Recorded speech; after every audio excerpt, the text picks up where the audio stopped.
Today I'm going to show you how easy it is to make liquid soap. So, to begin with, I'm going to take a stainless steel bowl and place it on some digital scales. I am going to add 190 grams of water.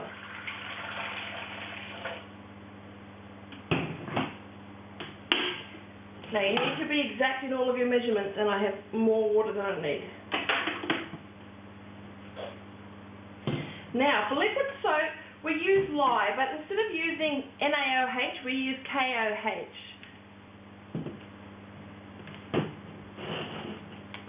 We're using potassium hydroxide instead of sodium hydroxide. KOH is just as dangerous and caustic as NaOH, so please be careful. I'm wearing my gloves and my protective eyewear.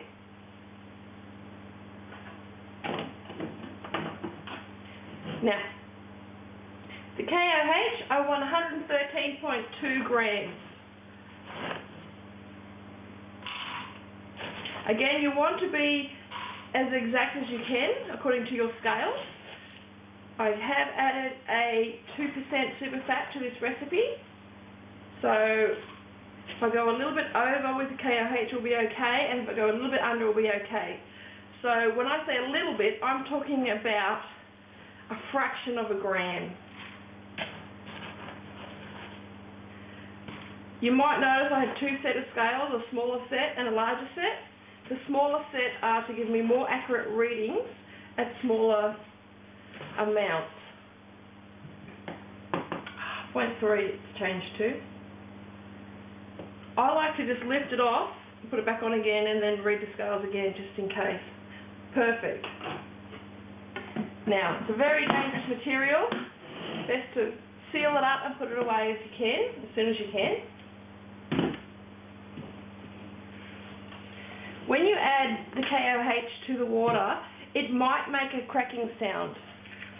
Sounds a bit more scary than with NaOH, but don't be too afraid, it's okay.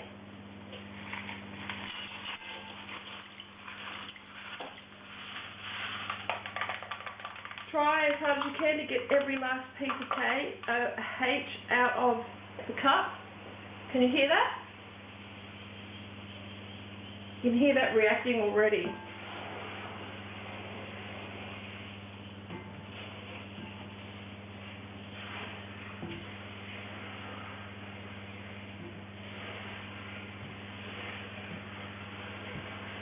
It's very fumy. I'm going to walk away. Okay, just left the room for about 30 seconds. I'm going to move this far away from the rest of my working area.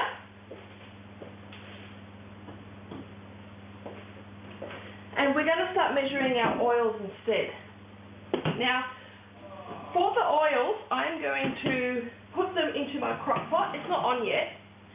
And anything that's solid, I'm going to microwave just to get the process happening faster.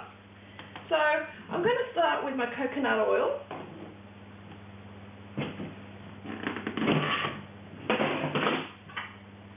And I want 150 grams.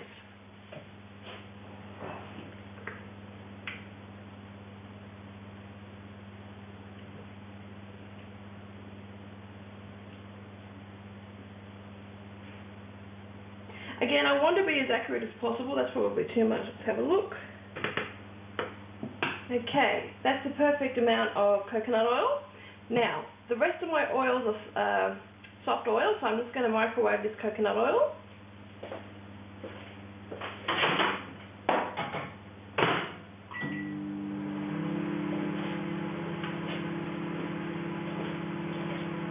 Okay.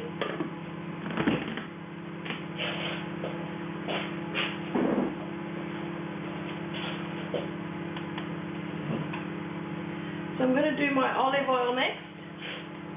I want 100 grams.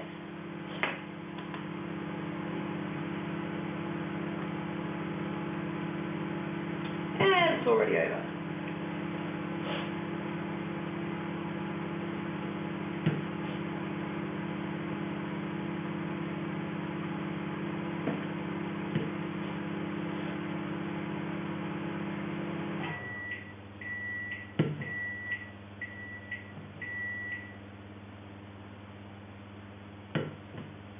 As frustrating as that was, at least it emphasises how accurate we need to be in our measurements. So I'm just going to put the olive oil on the crock pot. Crock pot's not on yet, just because the camera won't reach that far. I will show you inside the pot. I'll just have to move the camera. But for now, I'm just going to continue with my next oil, which is rice bran. So for rice bran, I want 200 grams.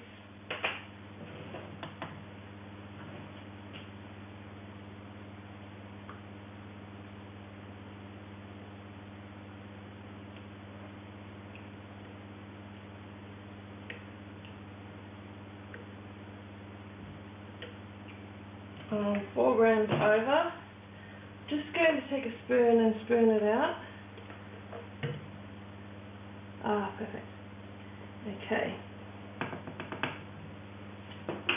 So that's my rice bran oil. Now I'm going to get castor oil. Castor oil is really thick. It's like highly viscous. Can make it harder to get out.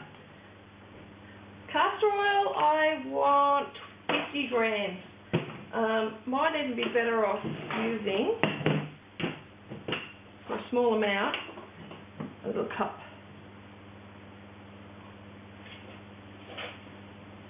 I hope you can see that there. Oh, over.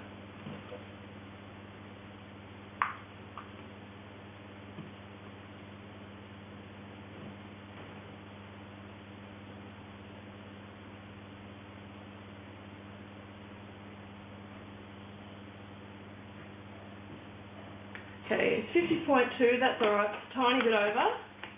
I have a little sheet where I write down what I've been measuring, and I'm just going to say that I've got 50.2 in there, just to remind myself for next time. With the rice bran we had 200 grams, with the olive oil we had 100, and coconut we had 150 grams. With the water we had 190, and with the KOH we had 113.2. Just so that I like to take accurate notes so I can remember what's happened in a recipe, what's gone right, what's gone wrong, and if I want to repeat a recipe, then having those detailed notes is going to help me next time.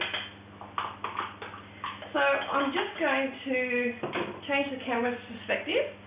So now you can see the oils in my cooker, my crock pot. This is my now liquid coconut oil. It's been microwaved. Just going to tip that all in together.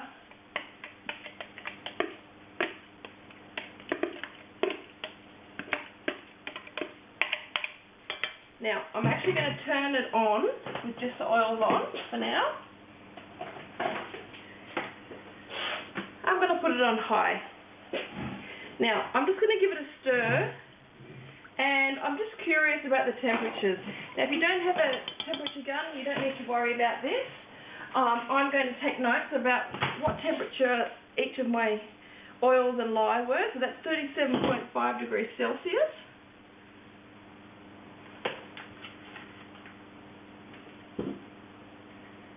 So in Fahrenheit, that's 99.5. My lye at the moment, my KOH, is 47.3 Celsius or 117 Fahrenheit. I'm going to put those in together. Why am I not waiting, and why am I not worried about temperature? Well, we're doing a hot process here, so I'm not too concerned about temperature. I am just a little bit curious so that I can repeat it next time. If something goes differently next time, I'll be able to understand what went wrong. Maybe it was the temperature, maybe it was 0.2 over the extra castor oil or what have you. So that's why I take accurate notes. I'm going to get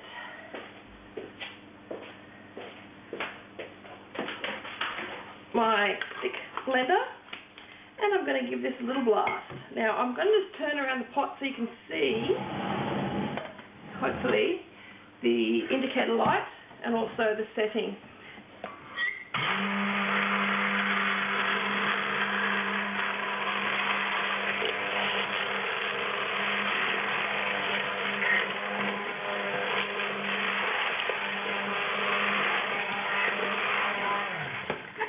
Now, for anyone who doesn't understand trace, I can talk you through the trace in this tutorial. So, at the moment, I can see that no trace is being left behind. It's getting close, in my opinion, but we haven't reached trace yet.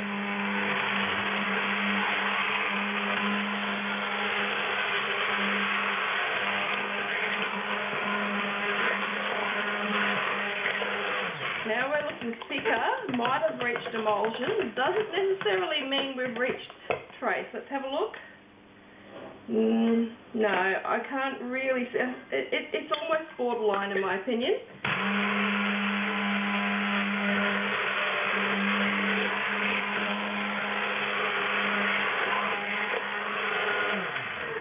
I just want to point out that I am wearing my protective eyewear, if you can see that, and my gloves. We're dealing with raw soap.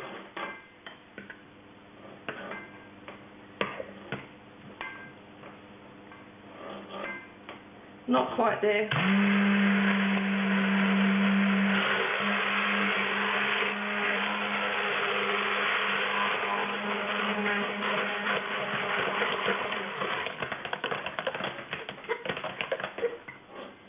I like to give my stick blender a little break. I worry about it burning out.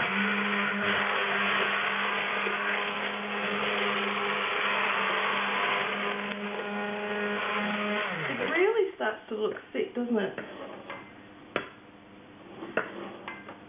I'd say we're at probably a medium trace because it's quite thick, and this is a KOH trace as opposed to a NaOH trace, which is more pronounced.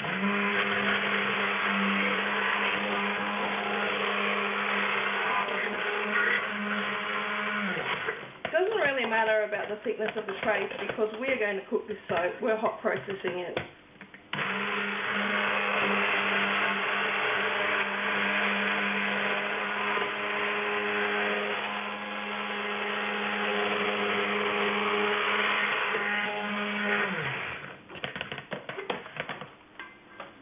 You can really see the trace coming up now, see? Can you see where it's leaving that mark? That's telling you you've reached trace.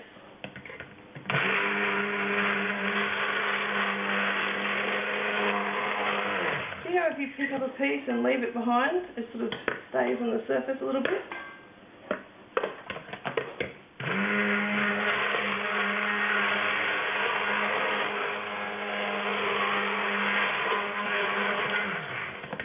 Blend this for. I'm just going to blend this until it doesn't make sense to blend it anymore because it's really thick.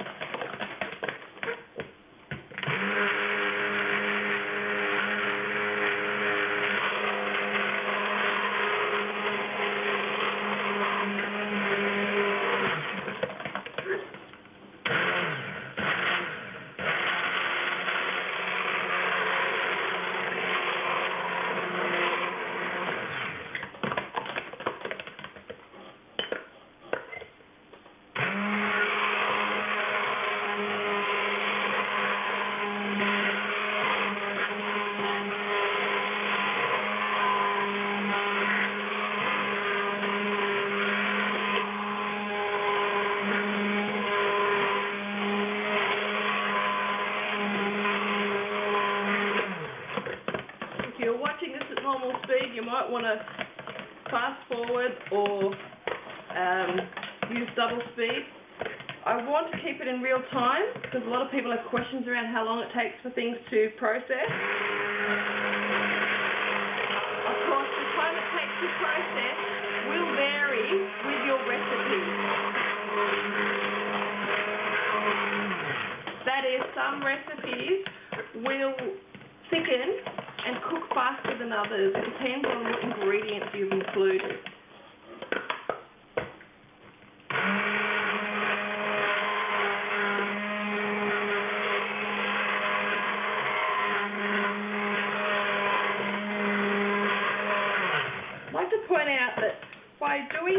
by using the stick blender, we are accelerating the saponification.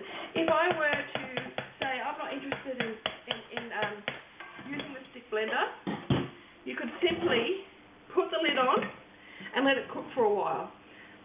So it's up to you. You can continue to cook it until it looks like mashed potatoes, or you can say I'm tired of that, I'd rather leave it on its own and let it do its own thing. Either way is fine. When we come back, you will need to have a look and see what stage it's at. You might see it go through the gel phase and then the mashed potato phase. So what I'm going to do, I'm going to leave that now. I will record the time when I come back to check on the soap and record it so that you can get an idea of the timings. But again, this is only specific to my recipe. Okay, it's been 15 minutes. Ooh, I've got to put my glasses back on. Now, let's check the progress of our soap. Let's check the temperature first. 56 degrees Celsius or 73 degrees Fahrenheit. Now, see, we're starting to get somewhere. I'd say this is like a thick pudding consistency. We're probably on the way to a gel followed by a mashed potato phase, although this does look fairly mashed potato-y, technical term. So I'm just going to leave that alone for a little longer and see how we go.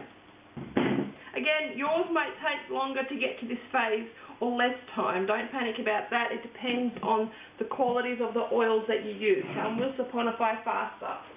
At this point, another 10 minutes has passed, so that's 25 minutes in total.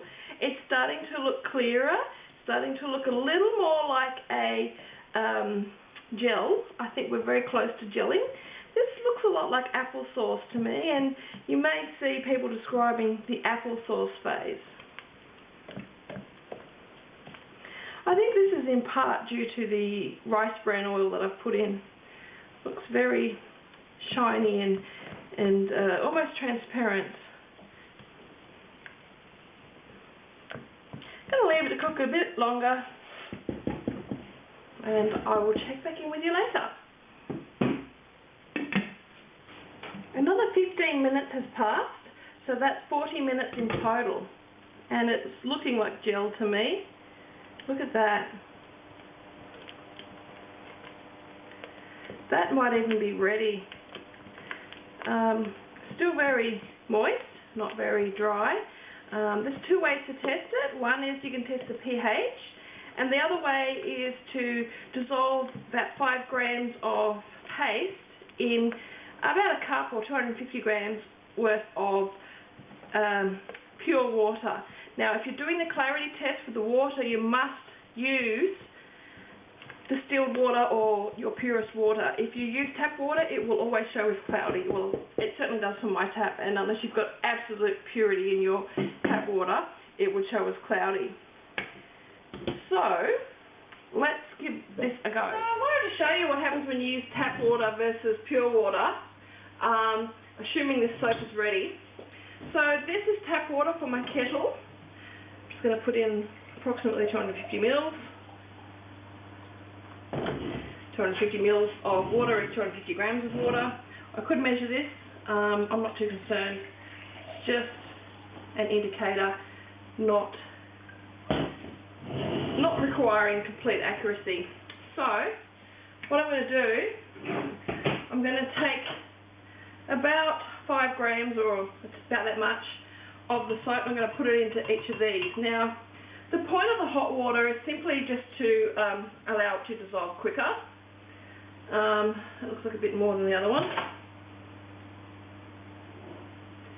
So, you could be more scientific and weigh the soap and weigh the water. And if this is your first time, it's probably a good idea.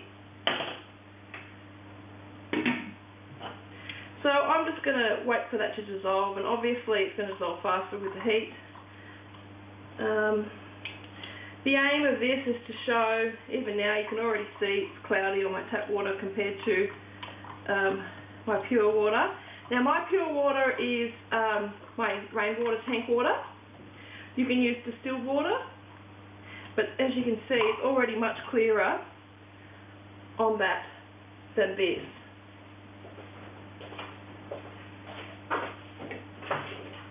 Just going to place something underneath it, and I'll zoom in a bit on the camera so you can have a better look. So behind both of these glasses I have placed a spoon, and I think you'll be able to see the spoon much clearer through the one using my rainwater than the one using my boiled tap water. So two things I've shown you here. One, that my soap batch is ready to dilute, and two, that you shouldn't be using tap water for your clarity test. I'm going to just give the batter a bit of a stir again. I can't. It's really, really firm now. Really quite dry. But I am leaving the heat on because I'm going to dilute this straight away. Often I don't. Often I'll come back to it later, and that's perfectly fine. I just turn it off and leave it, usually for overnight, but that's up to you. Now, if you break it up a bit, it's going to dilute faster, just like anything else. Big chunks are going to take longer to dilute than smaller chunks. Now, I don't normally measure how much water I put in. I do it by sight. But for you people at home, I'm going to just tear my scales with one of these. I'm going to tell you how much I'm going to be putting in. So that's actually exactly 300 mils. So I'm going to put this in to start with. And I want a bit more than that. Now this is the boiled water again from my rainwater tank. Now I'm just going to measure that and tell you how much I'm putting in.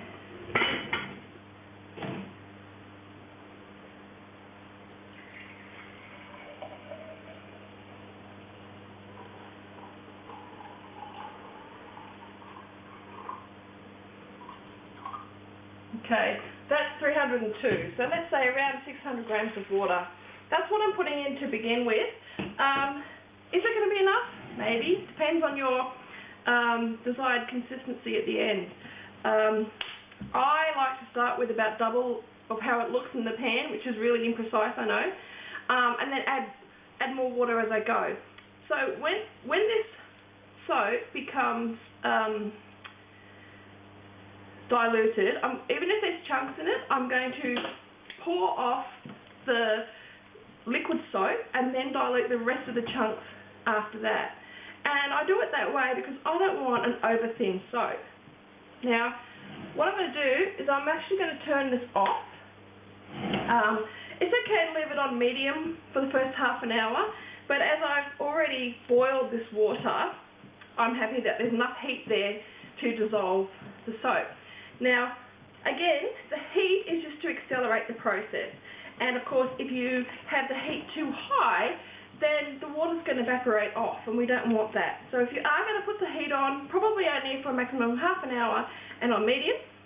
And if you wanted to, let's say you were going to work and you want to dilute it and come home to nice soap up to 8 hours, there's no reason why you can't put cold water on there and then just leave it and come back to diluted soap. Again, the temperature just accelerates the process. It will happen with cold water. All of this heat is just to accelerate the process. So there's so many things, different ways that you can work with it. You can leave it overnight, you can dilute it straight away, you can use hot water, you can use cold water, you can heat it, you can not heat it. You know, the choices are yours. The only things I have said is, of course, your safety. Always wear your gloves and eyewear. At this point, the soap is fully saponified, so I'm not too concerned about my eyes and my hands at this point. Of course, a splash of hot, soapy water is not going to be good for your eyes, but it's not dangerous at this point now that we've done that clarity test. So I'm just going to leave it for probably hours, and if you watch it like a hawk, it will take longer. So I usually walk away for at least 4 hours.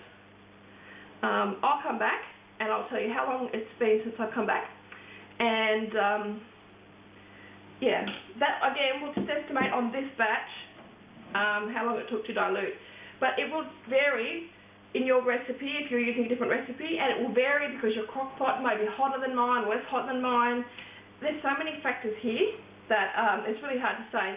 So I usually just wing it, and as you can become experienced, you'll be happy to do that too.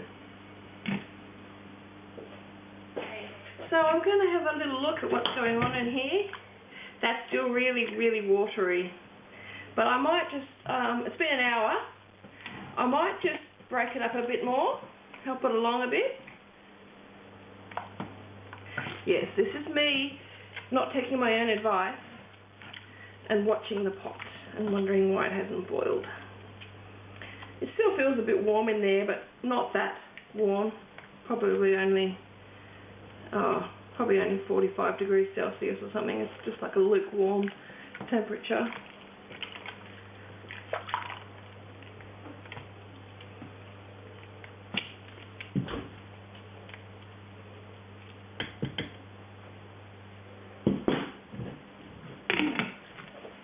It's been over 24 hours. Not that it needs to take so long, it's just that's how long I left it. I'm going to pour off the ready liquid soap into this jug, and I'm going to leave my chunks behind and let those continue to dissolve. You can use a strainer for this if you like. So I'll put that aside for now. I'm going to treat the remaining lumps. So I'm just going to get some more water. I can measure it in here so you know how much I'm adding.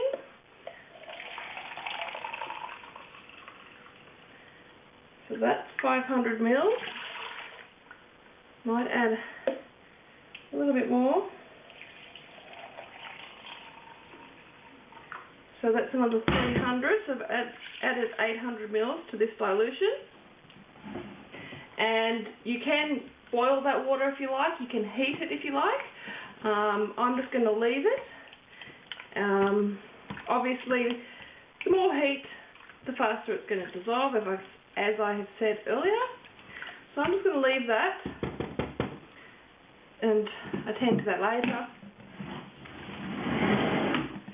Now, this soap is actually ready. So you can start adding your fragrances and your colour if you want to use either of those. Some people will use a preservative. Now, it's a bit of a contentious issue in the soap making world whether or not you need to use a preservative. Most people say that the high pH of the soap will prevent microbes from forming. However, there is such a thing as alkalophiles, which are microbes that thrive in alkaline environments. I'll leave it up to you whether or not you want to use a preservative.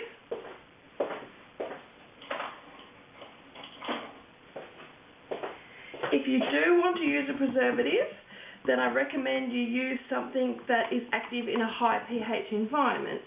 The one that I use is Saponification A. Now, for this soap, it's just for my family, and we're just going to use it within the next week. So I'm not going to bother adding a preservative. If I was selling my soap, or if I wasn't going to use it straight away, then I may want to add a preservative.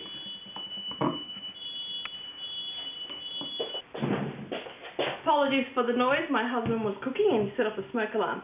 I'm just going to add this into a clean, dry container. I can see the lump there, I'm going to have to strain this. So I've added a bit of pink colourant. This can be used as shampoo or hand soap or shower gel, whatever you prefer. Quite happy with the viscosity, and that's why I do individual dilutions rather than putting the whole lot of the water in at once. So that's it. That's how you make liquid soap. So it's been another 24 hours, and looks like the rest of my soap has diluted. It's a very, very watery soap. So what that means is I can either choose to use it in a foamer bottle, or I could choose to thicken it by adding more paste or using a saline or a salt water solution, or other additives such as glass silk if you lower the pH and other thickening agents.